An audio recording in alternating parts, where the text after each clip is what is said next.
ladies and gentlemen, welcome to the In the Mixer podcast. As always, your host Phil, giving you the intro. I'm here with two main men of this podcast. You probably come to listen to their voices specifically, as they are the bringers of knowledge, especially in football terms. We've got Elias and Michael here, as always. Hello. I'm assuming that was our cue. Yeah.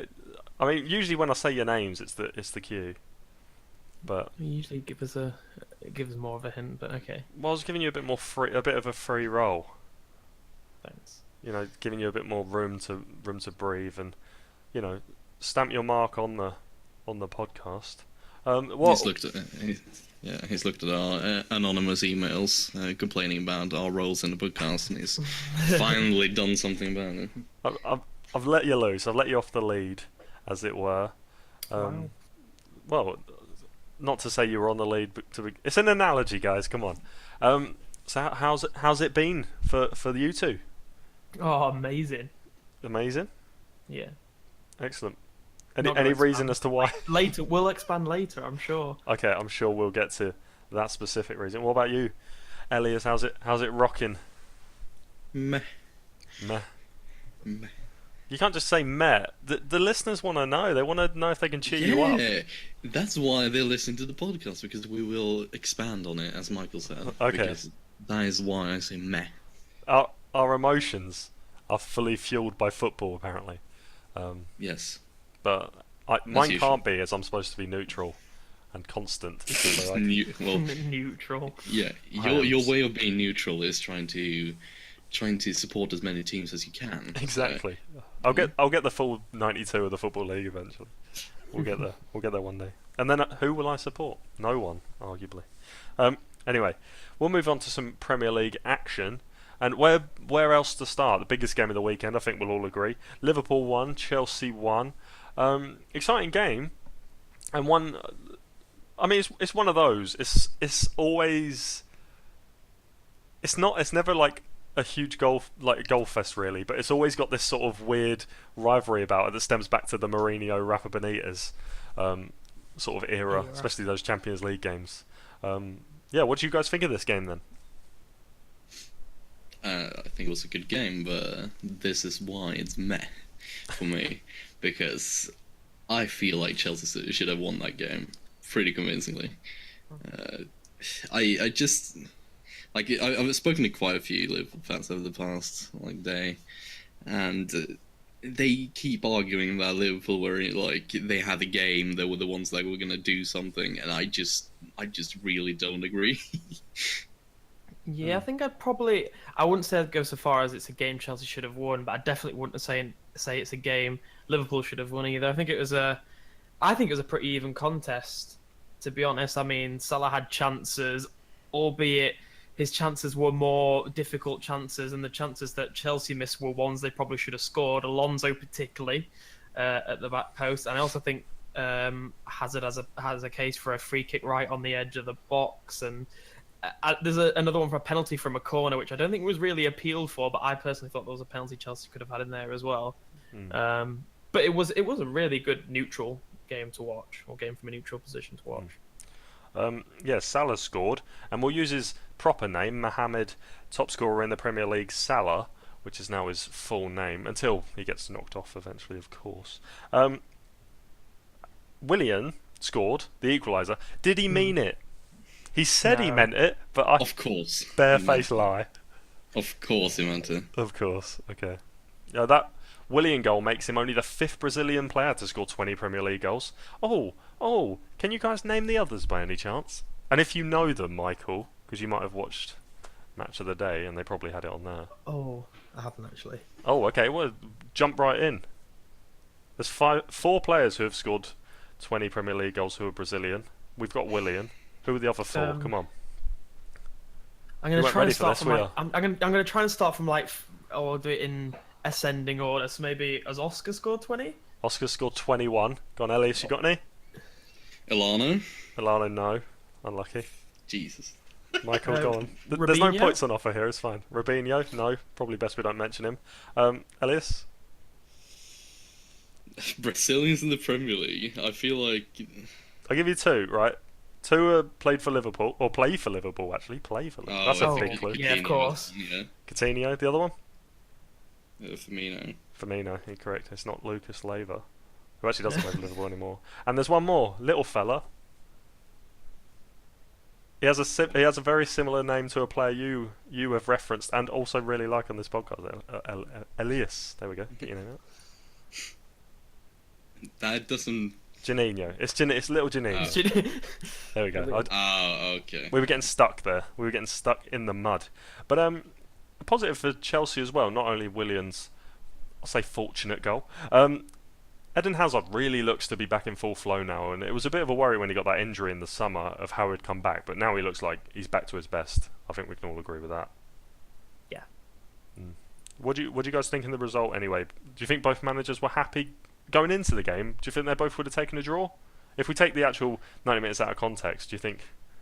I mean, it's hard to do that considering we're after the fact, but what do you guys think Klopp and Conte will make of this game and result? I think Liverpool would have probably been happier with a draw than Chelsea.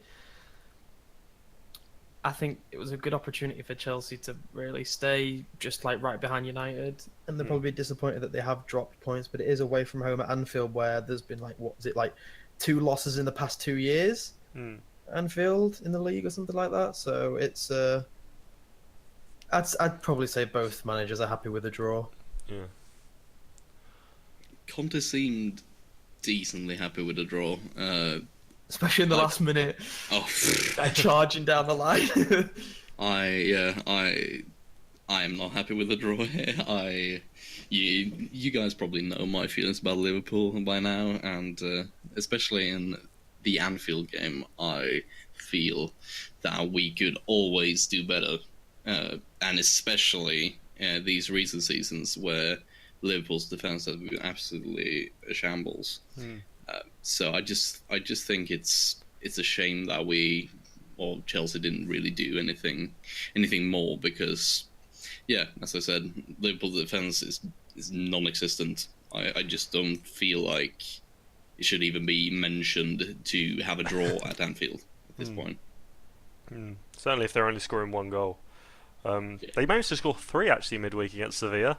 And the defence was very existent in the first half, but not so in the second, where Sevilla came back from 3-0 down to pull that back. Unbelievable scenes. Not the only massive comeback this weekend, which I'm sure we'll come to later on. Get it sort of mentioned now, nice. I'm sowing the seeds. I'm laying it down. I've given you a 5-mention quota, so... Okay. Well, speaking of teams who battled back strongly, Spurs managed to rescue defeat from the depths. No, Spurs won, West Brom won.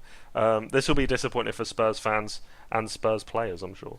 But yeah, this is a game they definitely wanted to win, especially with what's been going on in West Brom recently, with Pulis and such.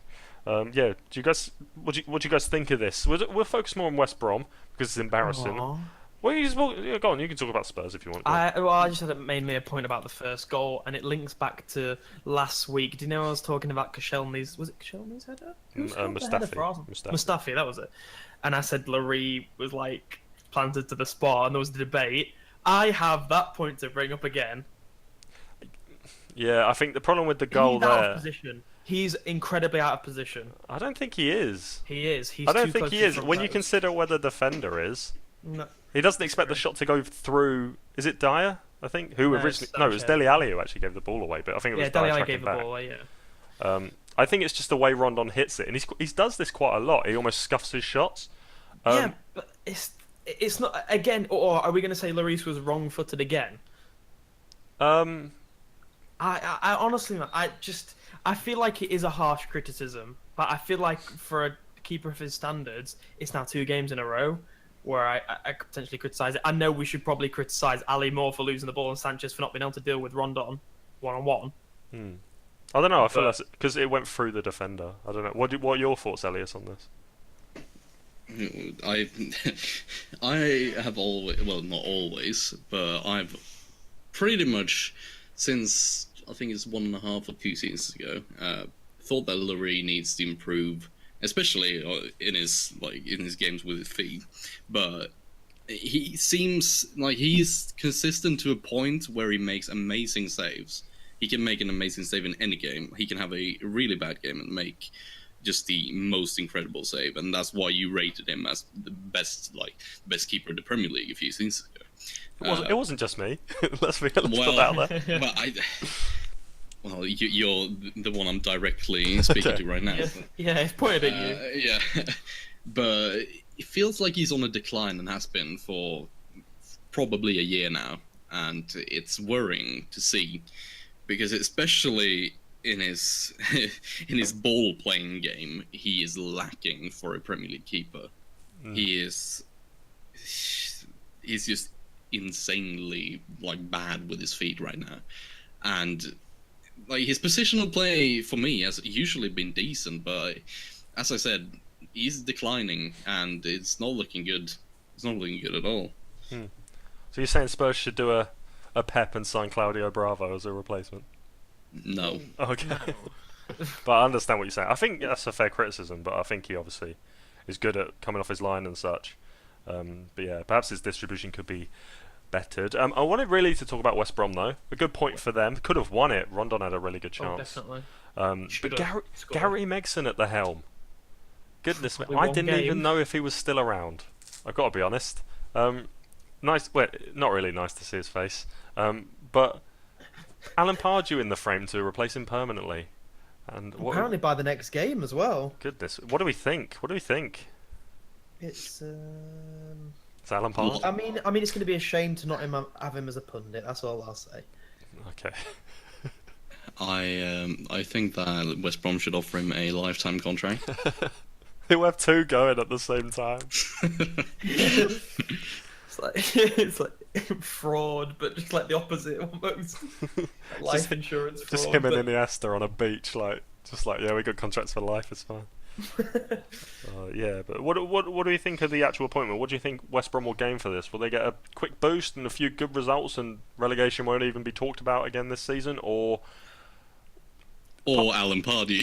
Well, Alan Pardew does have this he can get. He's got this team knack to of just score pulling teams a little bit, and he does.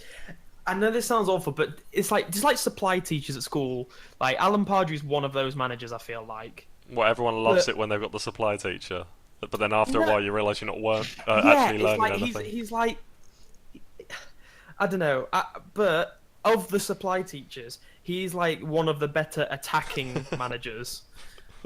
Does the supply teachers in the UK have great dance moves as well? Because I think he's got one up on that. Oh well. Yeah. When you said the supply teacher attacks, I thought you were going to say attacks the children. I was like, what school did you go to? Trust me, you don't want to know. Oh, I don't. But he has more attacking prowess than a lot of what we consider as average Premier League managers. I think. I think he scores more. He encourages his team to score more goals. But when it dries up, obviously it goes bad. Which is it's like a bit of an opposite to Pulis, but not quite. It's not quite a 180-degree turn because it's still Alan Pardew at the end of the day. I don't know. I feel like it kind of is a 180-degree turn. I feel like he's gone from the safe hands of Pulis. Admittedly, they're not in the best, playing. They won't. That's why I let him go. But I feel like it is a drastic 180. It's like De Boer to Hodgson with Palace. It's like the complete opposite with West Brom. I can see exactly where it's coming from, but I just don't feel like it's like 172 degrees. I'll agree with you on the final 8% when the first game. So if he was a foreign manager, it would be the complete 180. But it would, because they play Spanish flair. All foreign managers play Spanish flair. Yeah. Well, we mentioned Roy Hodgson there. Seems like the perfect place to go. Speaking of 180s, Owls can do that with their heads. Completely unrelated to Roy Hodgson, of course. Palace 2, Stoke 1. Goodness me. Benteke back, coming on at half-time. And didn't score, but made a difference. Palace... I mean, the winning goal is like the fans sucked the ball into the net. Their willingness to see that go in. It was absolutely brilliant. Yeah. It had to land at... who was it that scored it?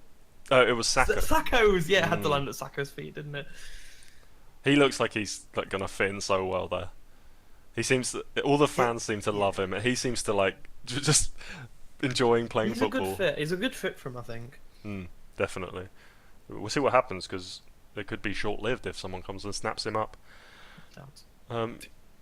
Wasn't the only goal I was in going this to game. say, speaking of snapped up, I think Shaqiri is the next man to be snapped up. Ooh, do you think? He has hit a bit of form recently, and his wonder goal was something to behold. It wasn't quite Buffal, as it didn't have two defenders run into each other, but it was every bit as good to watch, I think. Yeah, it was an incredible goal, and it's now like 2 in 2 weeks. Where do you think where do you think he moves then if he is snapped up? Everton? They sign everyone. Bayern Munich. No, Leicester. Go back. Leicester. Leicester, because they'll sell Mahrez and buy Shaqiri. That seems very backwards. Well, you're very I backwards. feel like if they'd sell Gary Megson's very backwards. No, I feel like if they sold Mahrez though, I feel like they'd probably just give Gray But I don't more know. game time. Well, Demi Gray's starting every game now under Puel, so There you go. See, I predicted the future. But yeah, it was a very nice goal. But again, he has hit a bit of consistency, but Stoke can't get him results. Admittedly, that's not his fault. it's weird because they actually have like a really well-rounded team now. Like, I don't know. Like, I feel that they should have won this game. Obviously, Shawcross with his magical clearance off the line from Shaqiri's cross. How did he miss that? he's kicked it backwards while he's travelling forwards. It's really it's quite amazing. Do you think defenders in that situation do have like a split Instinct. second where It's they think they're 100% defending? instinct. I'm sure it must happen. Maybe not on this occasion It's specifically. like he saw but the I'm sure traffic it lights has on happened. amber and he wasn't sure which way whether he was going through or not. But He's just panicked and stalled. Yeah, his brain. Poor guy. But it's a good result for Palace. But as I was Definitely. saying, Stokes like team, I think it's really good. It's a little bit weird. I don't actually know. I can never tell who's actually playing up front for Stoke. Well, it's never I Peter always see Crouch, I always which see he's annoyed with. I always see Choupo-Moting listed as up front, but I'm pretty sure he was playing right wing back in that game. Mama Biram Juice sometimes plays up front, but gets listed as right wing back. So Right. who knows? Yeah. Tactical browse by. It's like a false nine. It's just like rotating. Lee Grant's going to be up front next week. So what was that? This is a tactical nous by Hodgson. No, not Hughes. No, Hughes, of course. Tactical prowess by Mark Hughes, yeah. And yeah, I think that Charlie Adams should go out in like a false nine position. Hell yeah. Maybe. Or I think he's got in contact with people saying he wants to leave. Yeah. Sorry, I didn't mean to sound so shocked. So I think he wants game time. But yeah, what do you think of Hughes? I think we've had a little mention of this, but do you think his job's potentially in trouble because they got a really good win? Was it last week they got a really good win? Oh no, it was like a few weeks back, wasn't it? Oh, I can't remember. I thought they won Were you on about the 2-0. Watford game? Maybe I can't remember. It's my apologies, listeners. But yeah, What do you think of Hughes? Do you think his job is perhaps in danger, or do you I think don't that think time's so. passed now? I personally don't think so. I think with the squad that he's created, like, I don't think so. I think Stoke could do a lot worse. So Yeah, I think like Mark Hughes is doing well for what he actually has, and selling Arnautovic as well to West Ham. He's done well. yeah, exactly. I think that's a really good point to make. His transfers have been amazing. But there's only one win in the last 6 for Stoke. And admittedly, they played City, but they've also played Bournemouth at home, Watford away, Leicester at home, Brighton away, and Crystal Palace away. I feel like they should have got more out of that. I feel like they have a better team than you give them credit for. Almost like I feel like he should be getting more out of them, but that's football, a game of opinions, and those opinions don't always need to meet. Otherwise, everyone would support the same team, and that would be pointless. I don't support the same team. I support all the teams. There's a difference. Exactly. So you support the same team as everybody else. Not everybody else. Oh wait, no, that's true. Well, what about people who don't like football? You There are missed your people who- transition for West Ham Arnautovic. What, and that you've no just one gone on a supports them? tangent. Oh right, there you go. Or no one really wants to support them at this point. 1-1 at home to Leicester for West Ham. We'll move on to that then. I feel like in a vacuum, it's quite a good result considering what's going on, like Yeah. in this bubble they're currently in. A bit of momentum coming back from 1-0 down, but when you just zoom out a bit, it's kind of like Still at still home, not they need really. to be winning. Yeah. Um, It was a weird game. Yeah, So I watched the whole game and I didn't make one note on it. Yeah, it's Like not one. It's just Moyes, isn't it? It's just Moyes. Like I wanted to make. They look better, but they still don't look They're good. still bad, yeah. But do you think? It's hard to say. Like the Moyes style is obviously got to be implemented, or a different style, actually. But do you think that's actually happened? Does it look like that's happening? Or We've dropped Noble, which is a pretty big thing for starters, and put Masako or whatever his name is in. Mm. But you can't take away from the fact they got a really good point. Yeah, I mean, I don't know. Is it a Puel's good- I start don't know. starting to look a bit. Well, Puel's start, yeah, because I was about to say Puel's start is not like obviously it started off with a win, was it? Yeah. And now it's like sort of just gone downhill a bit. No, true. Yeah, draw against Drew Stoke. against Stoke. I mean, they Draw lost to against West City. Ham. Like I agree that Leicester are playing a lot better football, but in this game they weren't really much. No, I understand what you're saying. But yeah, it's I think you sort of have to. Sorry, I think you sort of have to. As a West Ham fan, you sort of got to take this as it's a point game gained rather than 2 lost. yeah. No, I get that, but it's just. If this was if this was Bilic, I feel like it would be a bad result, but because it's like the new Moyes era, which I think he deserves. He deserves a bit of time to see what he can turn this team into. So we'll give him the benefit of the doubt. I think. I think. Well, it's hard to give him the benefit of the doubt when I actually want to. We'll move on to Newcastle 0, Watford 3. The Hornets smashing the Magpies, as you would have thought. They sting pretty hard. Watford got their swagger back. I wrote down here. Writ isn't a word, as my mother used to tell me. Still does, actually. But that's neither here nor there. Well, yeah, what do we think of Watford? Getting their swagger back? Getting back up the table? Is European football on for them? No. No, yeah, I agree. You shoot me. You never compromise when I make these points. It's immediately shut down. Yeah. Done. Because We I don't do agree. controversy. Yeah. I'm not gonna blow smoke, Phil. No. Yeah, I'm just. That's a it good way is to what it is. actually calm bees down and hornets, I assume. Oh. But yeah. Yeah. What was Will Hughes? 2 goals in 2 now, I think, for him, playing really well. I had a problem with Andre Gray in this game. Oh my god! I think everyone did. He missed so many chances, right? And it wasn't even missed. It was just pathetic. Like the first one where he just sort of skews it wide. Everyone's just like, how? What? What? And then the second one is last minute. Andre goes through on goal. Is he gonna volley it in? Oh, he's rolled it into the keeper. It's just But he did get his goal. And he shushed the fans as well.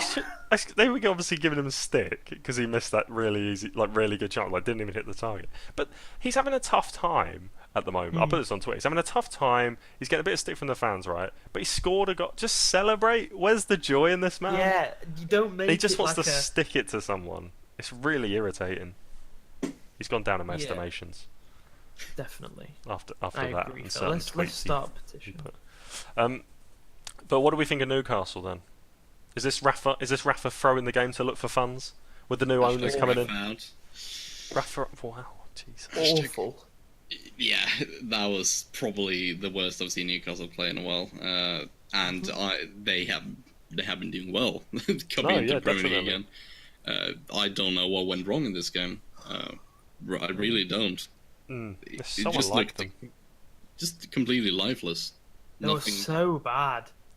They were the wings were completely open, which Watford have been completely utilising all season. It's just they hadn't watched Watford at all.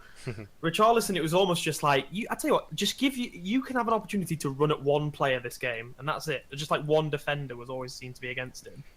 And obviously, I think that Marcus Silva highlighted that Newcastle would try and create a problem with over-the-top balls, and yet Newcastle seemed to create their own problem for themselves. It's just I don't know. It was just strange. Hosselu is awful. Hosselu is a god awful footballer. I think that goes without saying. How he has such an impressive CV will never ever. I'll never come to comprehension with it. Yeah, someone like Newcastle, like they've had so many like 1-0s this season for and against them, like tight games. But their last two, they lost by 3. Admittedly, that's to Man United, but Watford, like losing by 3 goals, it's a bit strange, really. I don't know. Like you say, I don't know how it happened and why they played so bad. They have 3 players in their team for me that probably get into like that are Premier League quality. That's the issue.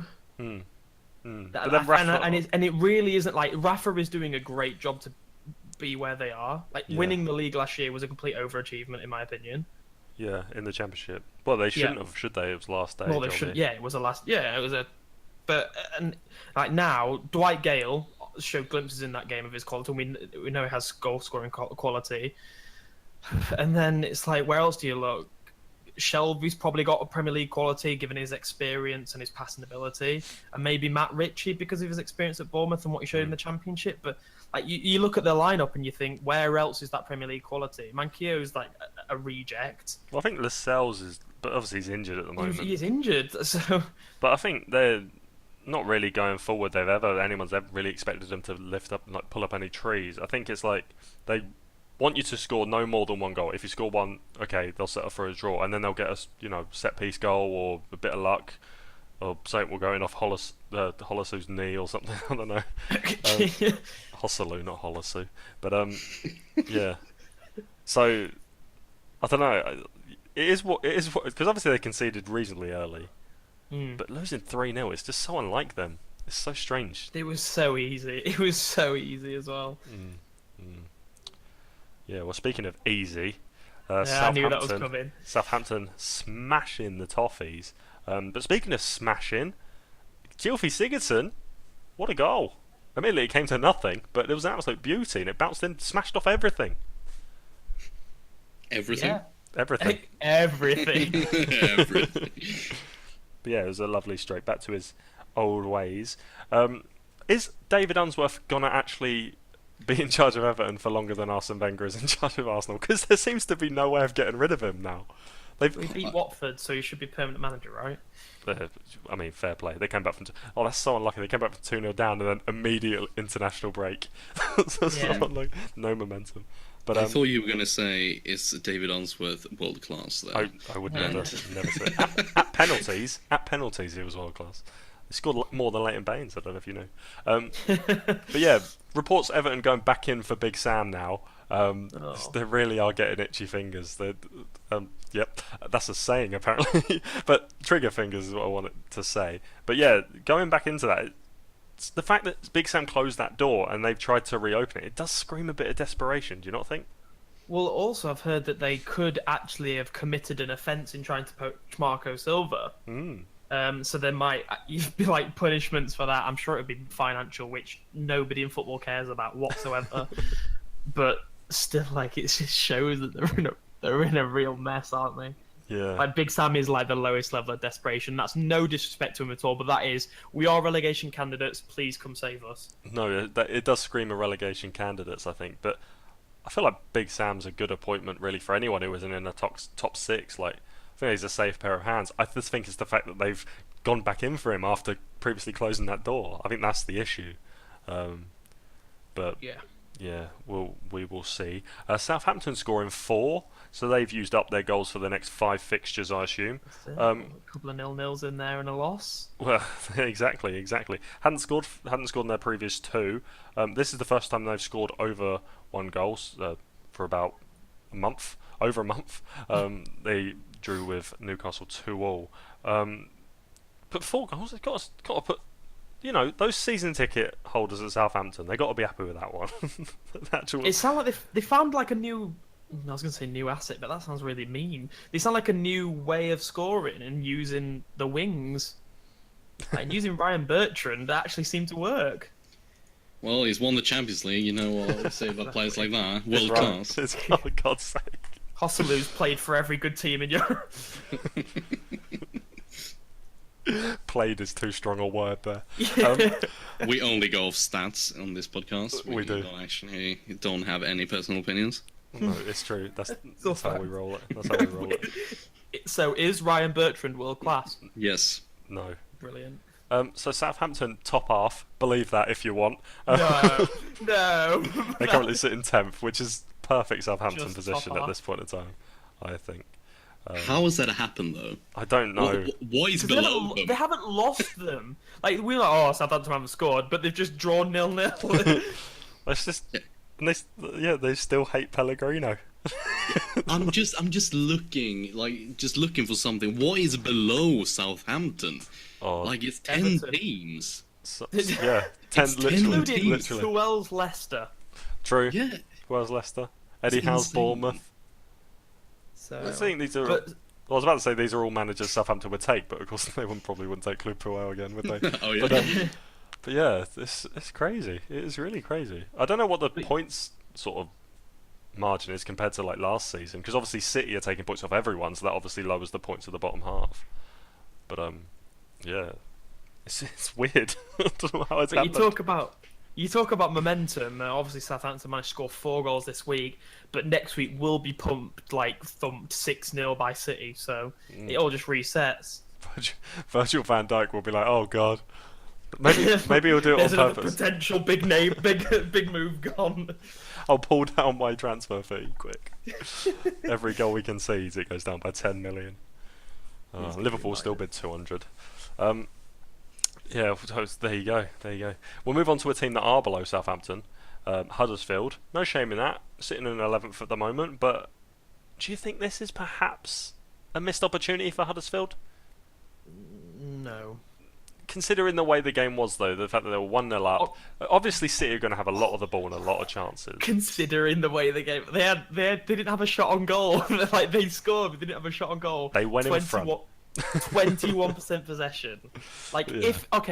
Flip it round. City were 2-0 up on Huddersfield, get a goal back. Would you say it's a missed opportunity for them to get? No, but that's just that's ridiculous. You've taken the entire It's context of the point out.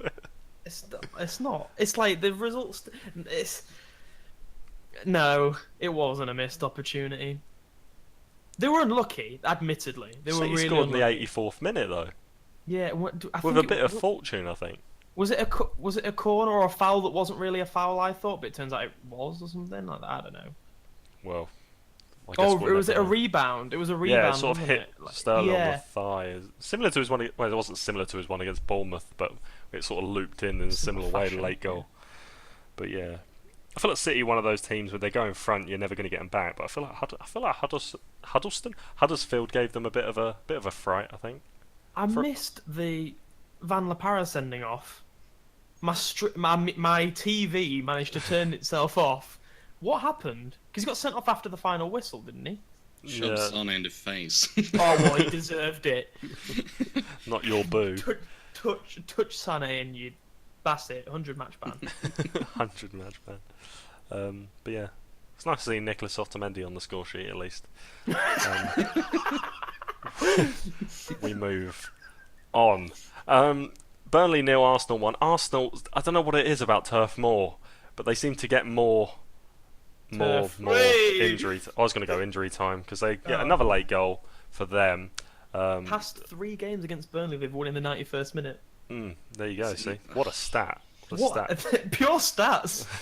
But it's funny, like, obviously the way they won this game last season with the handball incident. This time it seems to be less controversial. Yeah, so it's fine. Yeah. But it's a questionable penalty decision, I think. I hate games like that. I really do. They shouldn't be like. Why can't they just do the game so they end at like 88 minutes? See, What, because you're bored? Yeah, I was going to say that why couldn't it have happened in the 5th minute so that I didn't have to watch the other 90 minutes before that for it to happen right at the end? Or do a public service announcement saying, Burnley Arsenal's going into the 90th minute, turn on. Yeah. I just need, Someone should invent that, a time machine, and just tell me what's going to happen in the football. Be Back brilliant. to the Future. Yeah, exactly. I think someone was smart enough not to put this on TV, I'm pretty sure. Yeah. I think It was stuff. wasn't on. Yeah, I thought it was a promised thriller, but... no. Burnley unlucky though. Could have gone into the top 4 with a win here, you know. But Which is also insane. I know, it's crazy. Even with a draw, they would have been level on points with Liverpool and Arsenal still. Obviously, because that's how points work. Yeah.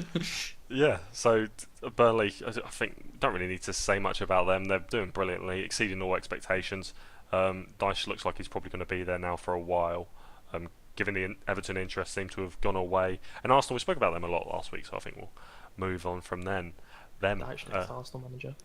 Sorry, Sean What? Dyche. Do you think going into the Yeah. Oh. End of the season. Do you remember when Owen Coyle was tipped to be next Arsenal manager? When Bolton were Was having that that when he really was good Bolton start of the manager? season. Yeah, they were playing really good football. And like Mark Davis was tearing it up. Mark Davis. That's the name of it. Well, in all fairness, look at Bolton now. So Look at Owen Coyle now. is Owen Coyle world class? No. Yes. No. Goodness I me. love Owen Cole, man. He I'm is sure so you do. much fun. He's so I much feel like he has a fun. really bad temper because everything's fine, and then suddenly Owen Coyle's gone red and his arms are flailing everywhere. Owen smash! That's exactly what I feel like. He's got such a big chest, and he's He like sticks it out. Owen Coyle, the Incredible Hulk. Speaking of the Incredible Hulk, someone who wasn't able to control their anger, Romolel Lukaku, kicked out at a man called Bong, which is nice. He has been found innocent or not guilty of that, so he won't be suspended after that deemed kick out by the media. But Manchester United getting a good 1-0 win here against Brighton, and they bounce back from their Basel beating. God, say that 5 times when you're drunk. We don't condone alcohol consumption on this podcast sometimes. But yeah, United getting back to winning ways, which is important. And I mean, even they could win every game between now and the end of the season. I still don't think they'd win the league, even though they got to play City twice. No. They'd lose it by a point. Well, is the City United games in like 2 weeks, isn't it? Yeah. There was fears Lukaku could That's- actually miss that game if he'd been suspended, but That'd have been great for United if he had. because then they'd actually start Ibrahimovic. Yeah. Are you in that camp then? You think I don't- Ibrahimovic is the main? I have the main I have man? Lukaku in my fantasy team, so I'm not quite in the camp, but I'm in the queue. Okay, he's in the queue. You. Ready to make a withdrawal It's a of very popular Romolel camp.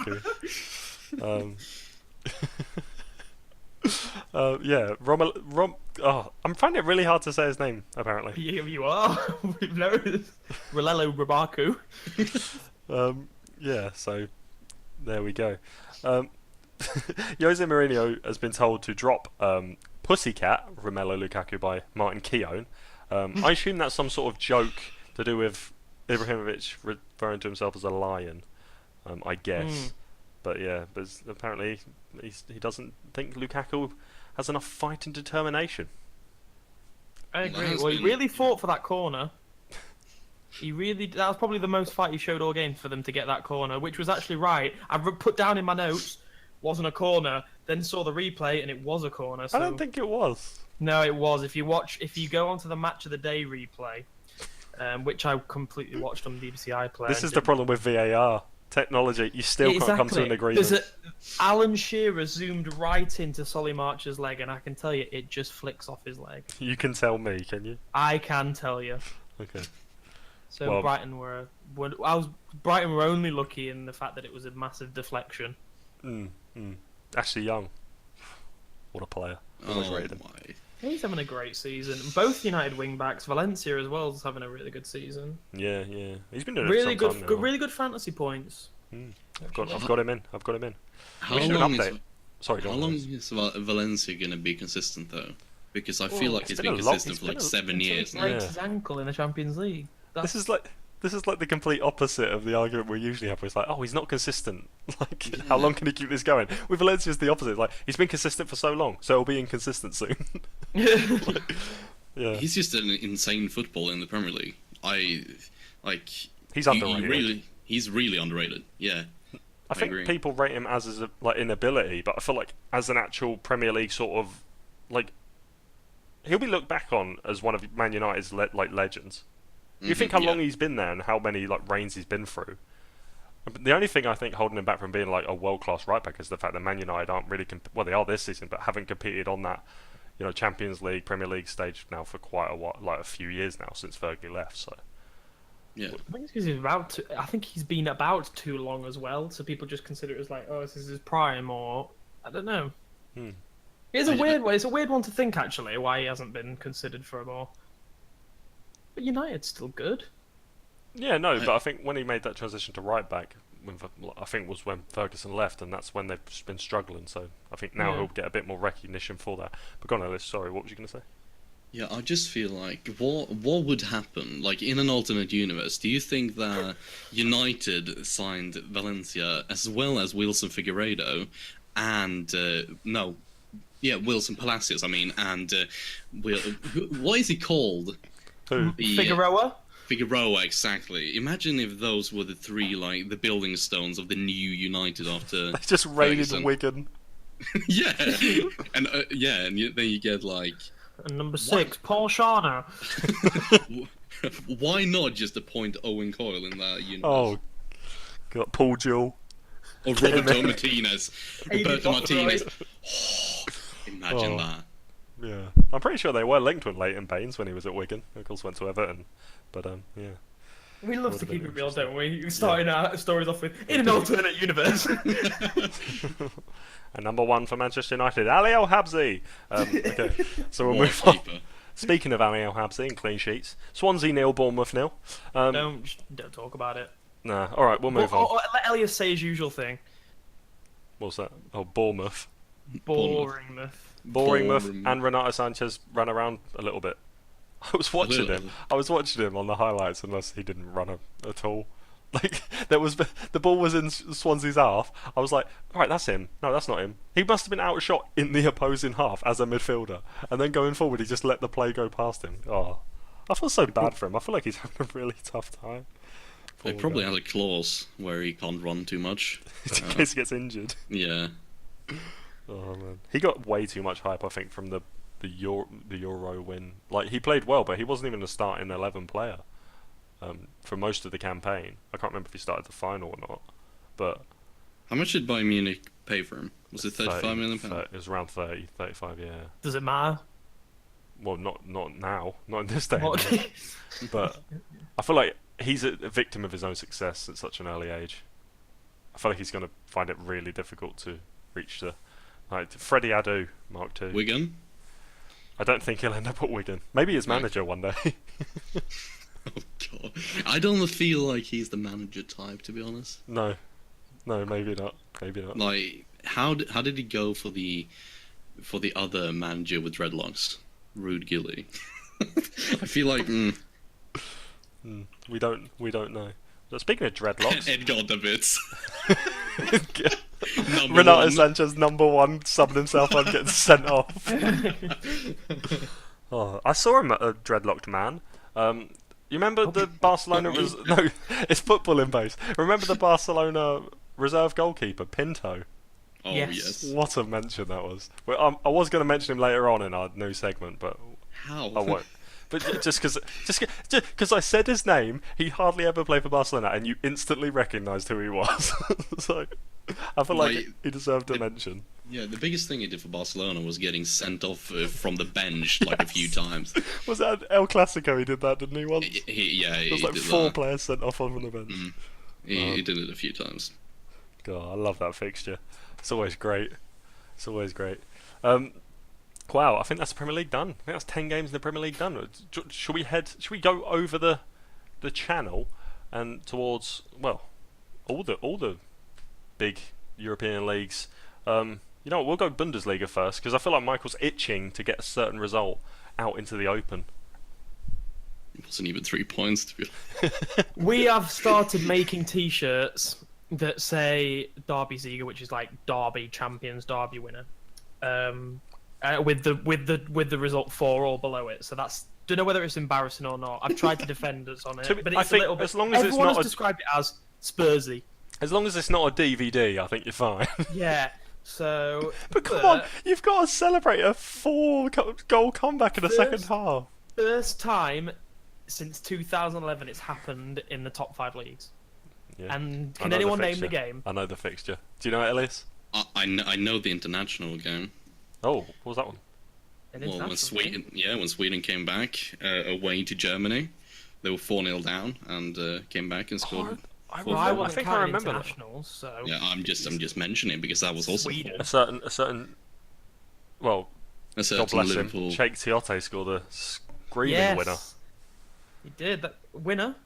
Oh, Yeah. the equaliser. Sorry. Yeah. Man. If you count it by Schalke standards, it's a winner, so... I saw I'm not going to lie, I missed 2 of Schalke's goals. I 'cause saw I'd you already turned tweeting it off. expletives. I also saw a lot of tea-sipping gifs going around. Yeah, oh yeah. But yeah, I've only the only goal I've seen from that game is the equaliser, set to the Titanic music. So there you go. Oh, I retweeted that. So as most that's fine. football goals are these days. I guess other highlights from the Bundesliga are Hoffenheim losing 3-0 to Hamburg. I guess it's not like as big as the Schalke result, but still a pretty shocking result, especially given how well Kostic played in that game, and Baumann had a pretty awful game in goal for Hoffenheim as well. And then the biggest shock, I think, even bigger than the Schalke one, is Bayern losing to Gladbach. Well, I say that, but Gladbach are having a decent season, and it's like it is genuinely really close at the top of the Bundesliga this year, which is. I feel like Bayern Which is really nice. losing isn't as big as because like they're not that good. Well, they're not as good as they They have are. been. They've been obviously really good since Henkes came back. So But do you feel like the Dortmund drop-off has been more of a reason why they're top of the league? I don't right see why you'd call a Dortmund drop off them drawing to Schalke, like admittedly in the fashion that it I'm happened. not this specific game. Literally the right. last month or so. Okay, I They've lost see. a lot of games. Yeah, I see. But like, I don't know. The Bundesliga is really wide open this year, and there is from like second to fifth. I think there's like 2 points, and then to seventh there's like 4. It's like the Premier So- League. Like the Yeah, top team's just gone, and then everyone else is really close. But like, I think Bayern are only 4 or 5 points in front. Well, I say only. I guess at this stage it's quite a lot, but I don't know. I don't think it's that much of a shock. I think Bayern have been beaten by Hanover this year already, Yeah, exactly. and lost another game. I can't remember who it was. Might have been to Hoffenheim actually. So what you're So- saying is they haven't got much to moan about, but they found something to moan about against Anderlecht, Michael. I don't know. Oh. Did you see this? No. I know Elias saw it. I'll hand over to Elias because he's all over this one. Yeah. So the Bayern Munich fans were not really happy with how Anderlecht and UEFA were handling the ticket sales. Oh yeah. So they decided to throw fake money and wallets onto the pitch while an Anderlecht player was taking a corner. I did see that. That's quite funny. It was And, really funny. I saw quite a few tweets, people assuming it was real, which I found quite funny, as they were picking up €100 notes off the floor. And was like, well, I hope they use that money for charity. Like, come on. Another Champions League event we should probably mention. Igor Akinfeev. As the goalkeeper expert, Michael, I assume you already know this. Igor Akinfeev, 11 years without a clean sheet in the Champions League, finally got one in a 2-0 win. That's not his fault. Well, it is. I don't know if you've seen some of the No, it attempts is he's his made. fault, actually. That's true. Yeah, he was highly regarded, then just turned out to be rubbish. But hey, Yeah. there we go. What a guy. Back to action. Where are we off to next, listener? I will tell you, because I have the running order right here. We're off to Syria, and it wasn't a shock-filled weekend in Syria actually. So there wasn't really much to talk about. Napoli got a 1-0 win away to Udinese and stayed top of the league. Icardi is still scoring for fun, so that's good for him. And the rest of the Inter Milan squad, as they still sit second, with a 3-1 win away to Cagliari. How about that? Juventus again, getting back to winning ways after that shock loss to Sampdoria. And of course, it's the obvious transition going from Juventus over to our boys in Barcelona, because much like Ivan Rakitic and Gianluigi Buffon, they would like to switch places. So I guess we'll make the switch and go from Serie A to La Liga, because that seems a bit more exciting than Serie A this weekend. Yeah, like the La Liga is really like it's hard to say if Barcelona's already won it or not. I feel like they have. But probably the most interesting result was Sevilla again coming back from a goal deficit, losing. Well, they were losing 2-0 in the 53rd minute, and they decided to score 3 goals again and win the game away to Villarreal. But other than that, it's just a goal fest in the La Liga this year. Yeah, it's really entertaining. Yeah, with Atletico Madrid, of course, winning 5-0 away to Levante, and Real Madrid almost slipping up against Malaga, managed to actually win that game 3-2 in the end, but they are looking really shaky. So. Did Ronaldo actually score, or did he miss the touch? Yeah, he scored in the 76th. Didn't he score a rebound for the penalty? Yeah, he missed his penalty and then scored. Oh yeah, that's right. Yeah. I saw a gif of Messi missing his penalty and putting the rebound wide, just from Real Madrid fans. I don't know why, because everything is a competition between those two apparently. Can't we just accept that they're both brilliant? I know, yeah, just enjoy. I mean, Ronaldo. It's weird. Ronaldo only scored 2 goals in the Liga. Still, I'm pretty sure he's still the top scorer in the Champions League. It's just that is his competition. Yeah. That is his competition. It's crazy. It's crazy. Well, that's all the. No, it's not. No, it's not. I apologize. Continue. Because Lionel Messi signed a new contract with Barcelona, and there is a £626 million release clause, which Man City are gonna activate. Maybe. We'll see. I mean, the way football's going, I wouldn't be surprised if someone managed to activate it. Maybe a new Anzi Meshikakala will come in and. Do you remember when Anzi tried? I think they activated the release clause of Messi, and then he just said no. Yeah, why would he move there? Especially the way it ended up. Especially after they pretty much dissolved as a club. They're still in the top 10. Are they now back in? They were thrown out of it, weren't they?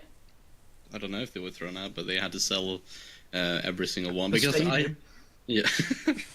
Yeah, they had to sell every one of their stars, similar to Willian and Roberto Carlos, and probably not for the transfer fee, probably just because of the wages. Probably, yes. Like, there was a serious cash flow issue going on, I'm pretty sure.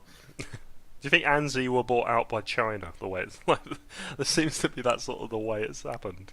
China, Bear China. They've got all the molar, all the moolah. I love the economics of that. Are we done? Are we done with La Liga now? I feel like I can just advise our listeners, if you want to see goals, watch the La Liga instead of the Premier League, please. Should we become a La Liga podcast? No, please don't. Please, God, no. Yeah, so watch all La Liga, and then for your football roundup, come here. Easy. I guess we'll head off to Liga 1, and that's the top 5 leagues. Liga Neymar. Liga de Neymar. Liga Länder Neymar. I don't know, I'm struggling here. Interesting thing happened. Right, this is a bit embarrassing. So, earlier in the day, Schalke had just come back from 4-0 down against Dortmund. Yes. Well, brilliant. Nice were at home to Lyon and found themselves 4-0 down at half-time. So I thought the stars have aligned, put draw or Nice to win, ended 5-0. So there you go. Do you want to hear a fun fact about the goal scorers in that game? Go on. I'd love to. Every single one of those 5 goal scorers, it's 5 different goal scorers. No, it's 4 different goal scorers. Yep. And all of them have a first name that starts with M. Oh, that's nice. One's Memphis. Memphis Depay. Yeah. Can you get the other one? Well, I've got the game here, so I know. Yeah. Mariano, who's signed from Real Madrid, who's having a really good season. And I don't know the other one. Cornet, is it? Yeah, Maxwell.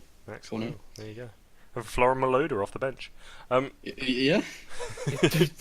But the big game of the weekend was, of course, Monaco PSG, which PSG came out as winners. No real surprise.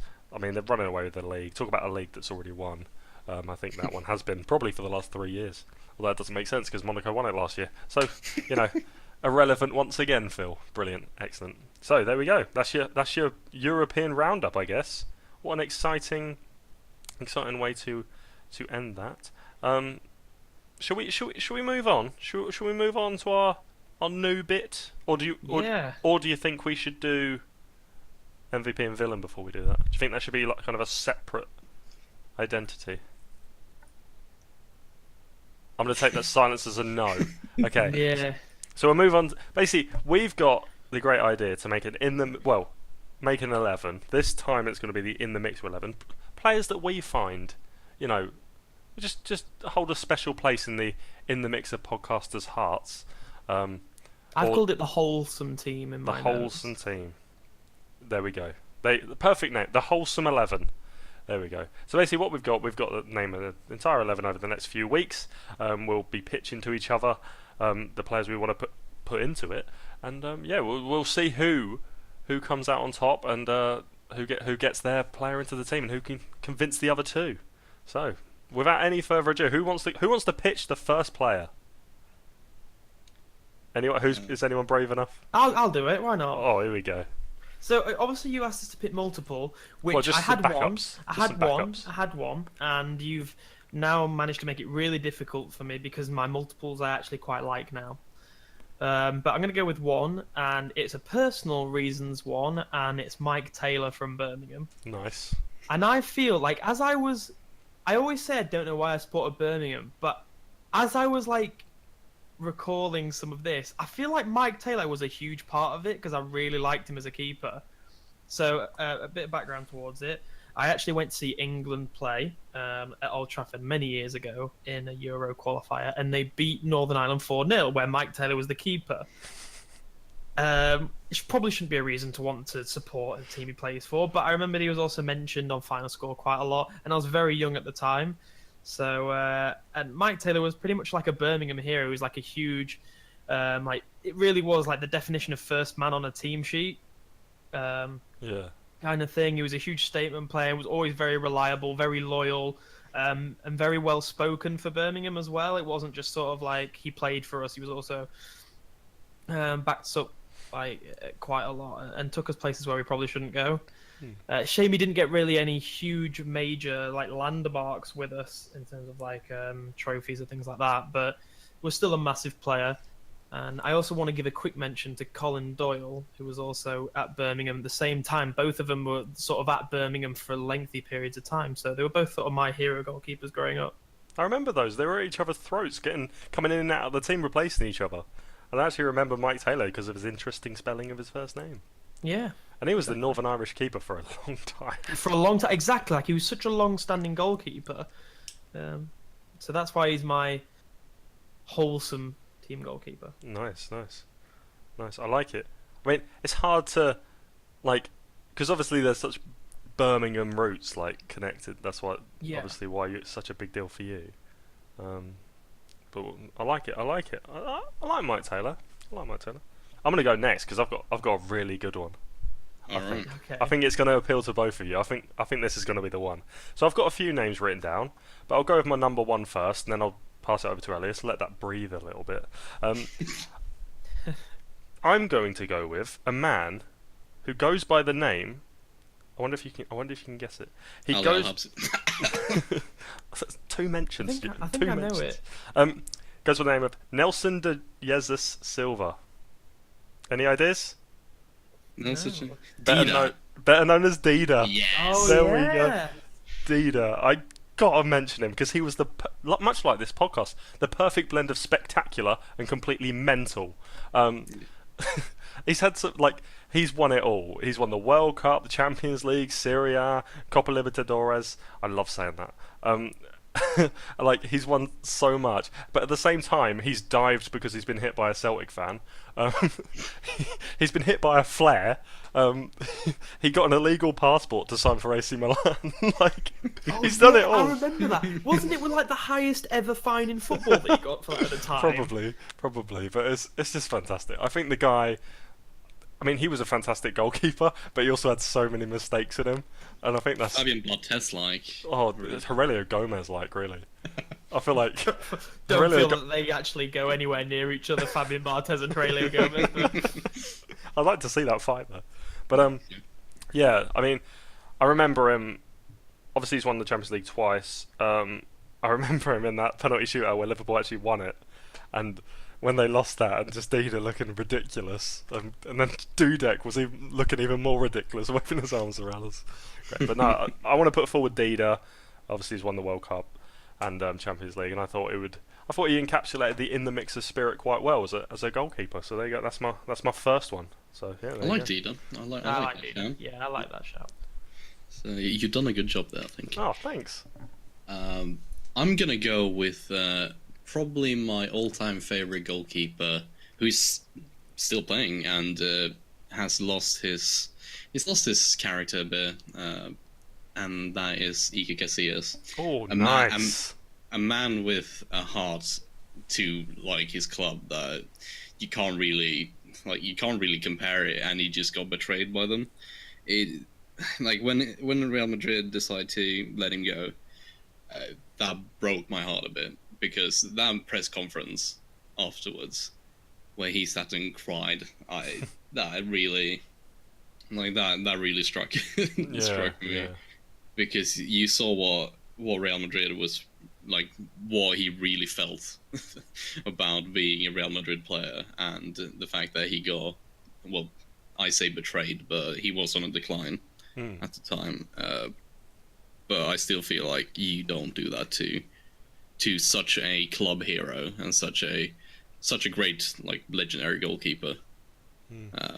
So I've chosen him because of like the major impact that he has had, like, on my passion of football, and just the general, he just gives this feeling that he loves the game, and that is something that is very rare nowadays. I really like that pick, because like Dida's like obviously won it all, but then Casillas has won it all and more. Like, he's won so much, and like you say, been an ever present at Real Madrid. And I think sort of well, my age group certainly. I mean, you guys are a bit younger than me, but seeing Casillas, like, the Buffon's been around a long time, but I didn't see the early days of Buffon. With Casillas, I've seen him since he was a boy, you know, and now he's like, all right, he's had a bit of a decline, but he's just seeing him age and be such a great goalkeeper over all that time. And I mean, if he hadn't had a decline when he's gone to Porto and it hasn't worked out, and the whole Mourinho stuff at Madrid, he would be spoken of as highly as Buffon is now, without a shadow of a doubt. Yeah, I even feel like if he was still at Real Madrid and he didn't have that one season where he got completely just put in the box by Mourinho, that he could probably still be completely world class, and definitely be one of the best goalkeepers that football has ever seen. I hope time looks back on him fondly, to be honest, and he does get the credit he deserves. Any honourable mentions, Ellis, or I'll give some. Yeah, I got my favourite Chelsea keeper, and the let's say the only Chelsea keeper of that I really put that highly, and that is Peter Cech. He's also I feel like he's one of the good guys in football. It feels like he's really a sportsman-like guy, and just he also got that, like, love for the game, that he's always smiling when he's playing, pretty much. Like, he's always got that little smirk on his face, and it's just something about him that makes me so happy. And the fact that he won the Champions League with Chelsea before he left as well, and of course won those Premier League titles, and was just a rock for Chelsea before he also started decline and went to Arsenal, of course. Yeah, he's just got a special place in my heart. Was it the first Mourinho season where he like conceded only 11 goals or something? He was insane. That's crazy. Yeah. Absolutely unbelievable goalkeeper. Talk about a player with a winning mentality. That is one right there. I had a few honourable mentions.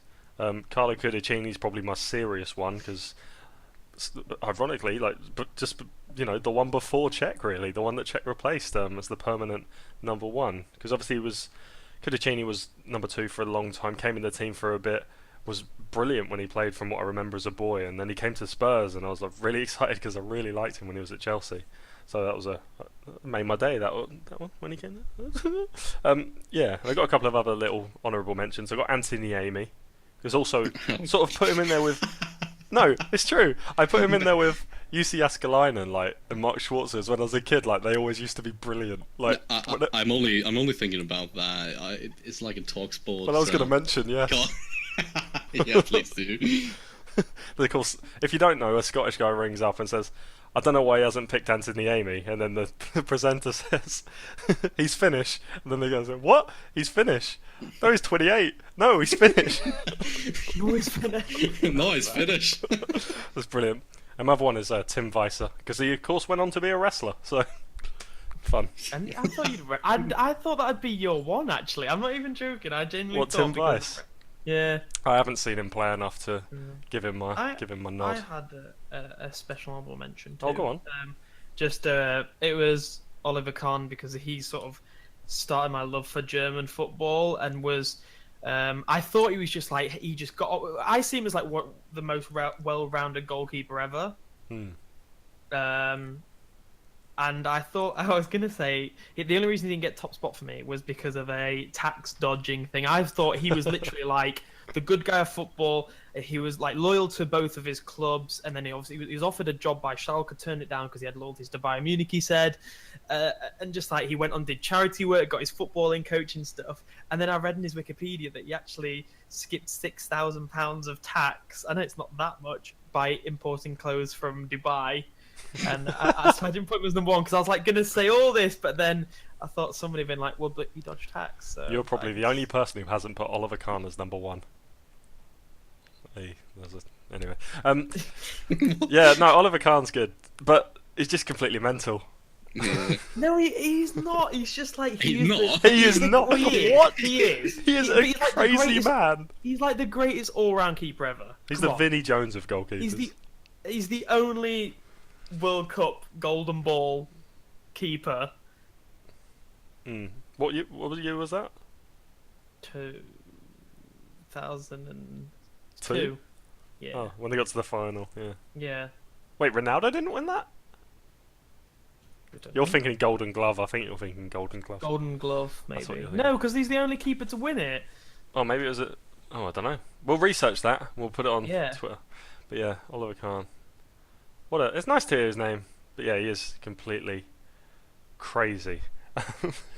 So I like all them. I thought it was a nice little discussion, a bit inside of the In the Mixer boys, and inside of the In the Mixers. No, I'm not doing it any better. Just a bit of a taste of us and our footballing memories, I guess. So what we think? We're going to take this to a vote on Twitter, or take it to a vote in here, or how are we going to do this? Take it on Twitter, I think. Yeah. You think? I think that's a really good idea. Yeah. What three? Which three? Yeah. Which ones? Do you want Mike No, Taylor not or do you want Oliver three. Kahn? No, is it no? Just as in which one of our top picks? Yeah, that's what. But what is your top pick? Is what I'm saying. Oh, right. I see. Mike Taylor. Mike Taylor, Elias, Iker Casillas. and I'm going Dida. All right, that'll be out on Twitter probably before the episode's up. But yeah, excellent. Well, hope you guys enjoyed that. I actually really enjoyed talking about that. That was really good. It was fun. And we'll be talking about defenders next week as we build this In the Mixer 11. So, I think without any further ado, it's time for MVP and villains before we sign off. So, who wants to open this up? Who wants to open up a can of villain?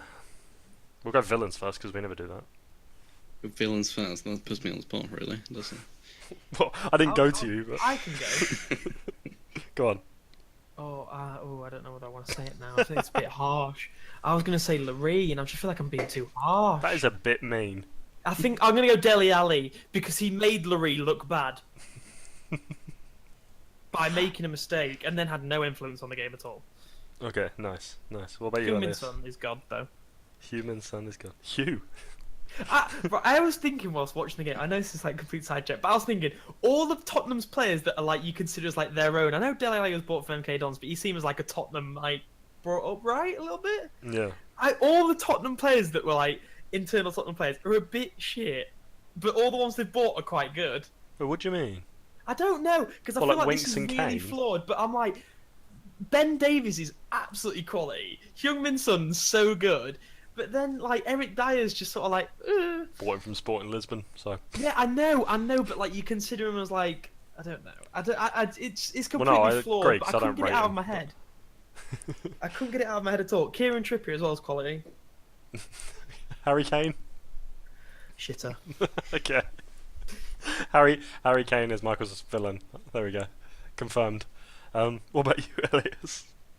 I'm gonna give it to apparently highly rated centre back for Newcastle, Florian Lejeune or Lejeune or whatever. God, yeah. I have no idea how he is Premier League standard, and I have no idea why he's starting games for Newcastle. He is the most laziest centre back I have ever seen, and it's really frustrating to watch because if he's got like beside him, he's got Kieran Clark, who's like he's known as really hardworking, and on the other side he's got DeAndre Yedlin, who is well he runs. That's what he does. That's DeAndre Yedlin, but I have no idea what he's doing in that defense. I have no idea what he's doing in the Premier League. He doesn't look like he's like doing anything right to stay in that team, and it's really frustrating because I think I mentioned this off podcast that to Phil that I had no idea where he came from, but apparently he's been at City and he has been at what was it like Las Palmas or something like that before he got snapped up by Newcastle, and he's got some really good clubs on his CV, but I just don't see any quality in him, and he doesn't look like he wants to play there. There's a theme with Newcastle players, like really good CVs but are awful. Yeah, It's a theme. They do, yeah. That does happen, to be fair. Who's that? They signed a really good, like, international French centre-back once, and he was just terrible, and I can't remember his name. It was like after, like, Nikos Dabizas. Anyway. That's a name. That's a name. That's a good name, that one. I'm going to give mine. Well, I'm stuck. I think I'm going to give it... I'm going to give it to David Unsworth. I was thinking about giving it to Rafa Benitez, but give him the benefit of the doubt. Maybe next week, but Unsworth. Just go, son. Just leave. I know you love the club, but if you love her, let her go. That's all I'm saying. Oh, goodness me. And yeah. There's not really much more to say about that one, is there? It's just... It's just getting a bit embarrassing now. But yeah, I'll go to MVPs then. I will begin, as I do. Tempted to give it to a Manchester United centre-back for keeping Glenn Murray quiet. Fair play. But that didn't happen. So I'm actually going to give it to Raheem Sterling, because I don't actually think he's got one yet. He may have done. But if he does, we're going to go back through all these and we're going to tot up at the end of the season, and who comes out on top, then fair play. But I'm going to give it to Raheem Sterling. Brilliant form. Overachieving somewhat, I think. But getting another winner for Man City. And yeah, I hope he continues this form and we see him smashing him in at the World Cup. In person. Yeah. Agree. Yeah. Who's next? We'll go in reverse order. We'll go to Elias. Okay. Yeah, I'm gonna give it to Crystal Palace, the full Crystal Palace. Nice. Full Crystal Palace. Yeah, if I have to choose, then probably Sacco. Because what about Roy? What about Roy Hodgson? No, he's basically the team. No, I can't give it to Roy. I can't. No, I just feel like they've done such a great turnaround.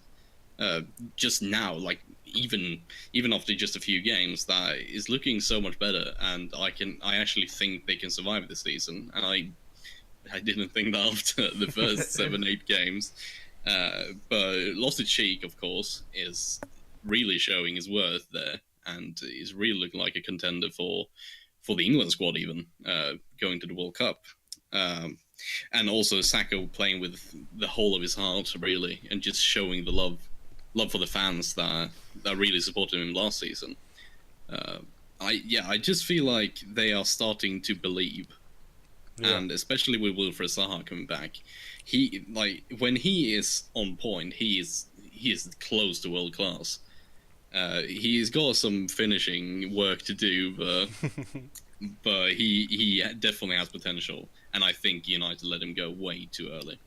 Yeah, nice. I really like the whole Palace, how it's set up to be a really like exciting season for them now at this point.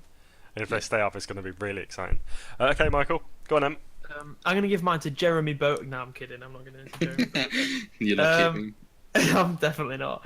No, mine's a similar premise to Phil's, I think, in that this player's been incredible, but not really got the compliments from us, particularly, maybe from a few other media I mean, sources. true, but he didn't score this week. You know, United kept the clean sheet, and Glenn Murray didn't get on the. Oh, for God's sake. I was genuinely confused for a second.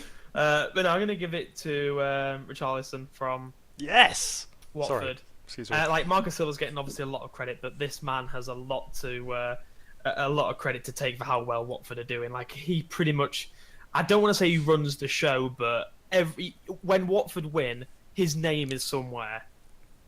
Like the man is just, he's like the centre point of that Watford goal scoring like prowess. He's been incredible.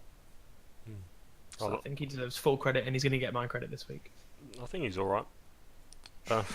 Take him at Spurs. Take him. I mean, we were actually linked with him a couple of weeks ago, so I'm going to keep quiet on that and hope it happens.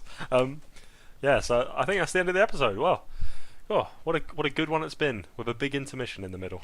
We'll have to put some of those in the outtakes afterwards. Anyway, thank you very much for listening. If you have enjoyed and you want to get in contact, just at In The Mixer Show on Twitter. If you want to drop us a tweet and ask us any questions, of course, always welcome, always friendly over there. And email us at inthemixerpodcast@gmail.com, where we are also happy to respond and answer questions on the show. So thank you very much for listening. I've been Phil. These two have been Michael and Elias. I've also been Phil. And I've also been Phil. Ich bin Phil. Yeah, so thank you very much, and we will catch you in the mixer. Goodbye. Bye. Yeah, only one of mine has played for Chelsea. Oh, 'Cause, nice. Of course, there hasn't been many keepers have played for Chelsea in the last, 16 years.